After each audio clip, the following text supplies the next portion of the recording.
Si tu veux participer à des crimes de guerre, soit tu rejoins l'armée israélienne, soit tu manges une date israélienne, parce que je ne sais pas si tu es au courant, mais Israël est l'un des plus grands exportateurs de dates au monde. Et vu que c'est le ramadan, ça veut dire que t'as plein de gens qui vont peut-être partager un iftar autour d'une table garnie de soupe, d'œufs et de dates complices de génocide.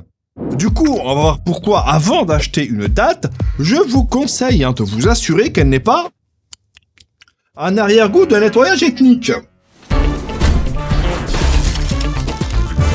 Avec le génocide qu'Israël commet à Gaza, t'as de plus en plus de personnes qui boycottent les produits israéliens. Et s'il y a bien un produit qui est un peu le symbole de ce boycott, c'est la date. Et vu qu'on est en plein ramadan, il y a en ce moment plus de gens qui mangent des dates que de gens qui s'abonnent à la chaîne. C'est fou, non?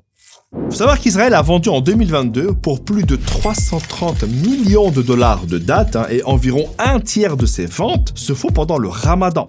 Et t'imagines bien qu'avec le génocide en cours sur une population qui est majoritairement musulmane, les dates israéliennes font partie des produits les plus boycottés chez les musulmans et les gens qui ont un cœur. Du coup, les producteurs israéliens flippent. Et t'as carrément une campagne publicitaire de plus d'un demi-million de dollars censée faire la promotion des dates israéliennes de la variété Medjool, dont Israël détient 50% du marché mondial, qui a été suspendue. Et l'autre gros souci avec les dates israéliennes, c'est qu'elles ne sont pas juste cultivées en banlieue de Tel Aviv. Non, les gars, on parle d'Israël. Et qui dit Israël dit colon. Et qui dit colon dit Cisjordanie occupée. En fait, environ 40% de ces dates sont cultivées dans des colonies illégales en Cisjordanie occupée. Donc tout ça veut dire que quand tu achètes une date israélienne, t'as de fortes chances de financer l'expansion de la colonisation. Et limite en mode, pour une date achetée, une violation du droit international offerte. T'imagines les pubs pour ces dates? Vous voyez ces dates? Elles sont le fruit d'un travail fait de coups de feu, de vols, de menaces, de sang et bien plus encore. Et tout ça pour vous offrir la meilleure date. Une date 100% israélienne. Enfin presque. Et évidemment, qui dit culture de date, dit eau. Et dans la vallée du Jourdain, qui est la région la plus fertile de Palestine, Israël contrôle et restreint l'accès à l'eau. Du coup, difficile pour les agriculteurs palestiniens de cultiver le peu de terre qu'il leur reste. Oui, parce que 86% des terres dans cette région ont été confisquées par Israël au profit des colons. Ah ouais, là-bas, quand il y a des promos, les Israéliens, ils réduisent les prix et les territoires des Palestiniens. Et vu que les Palestiniens ne peuvent quasi plus cultiver leurs propres terres, t'en as des centaines, dont des enfants qui, pour aider leur famille à vivre, sont obligés de travailler dans des exploitations agricoles de colonies israéliennes dans des conditions dangereuses.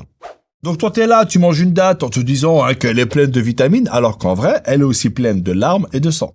Donc tu comprends qu'avec tout ça, à niveau marketing, c'est un peu compliqué pour les Israéliens.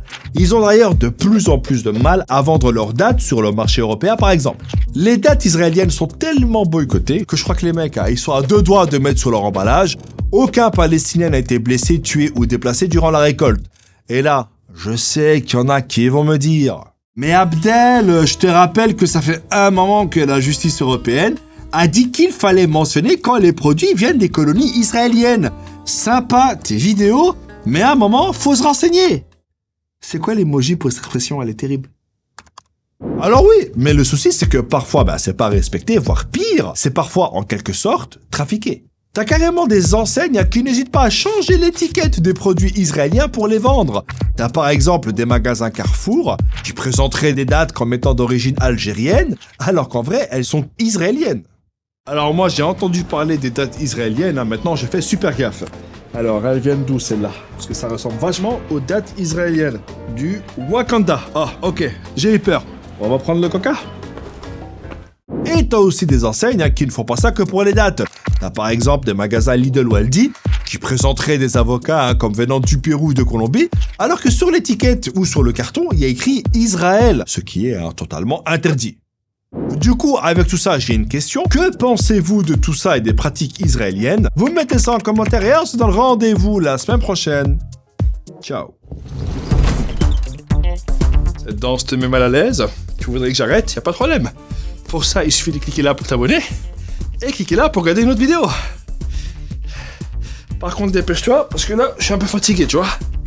En plus, je connais pas beaucoup de pas de danse, donc vas-y.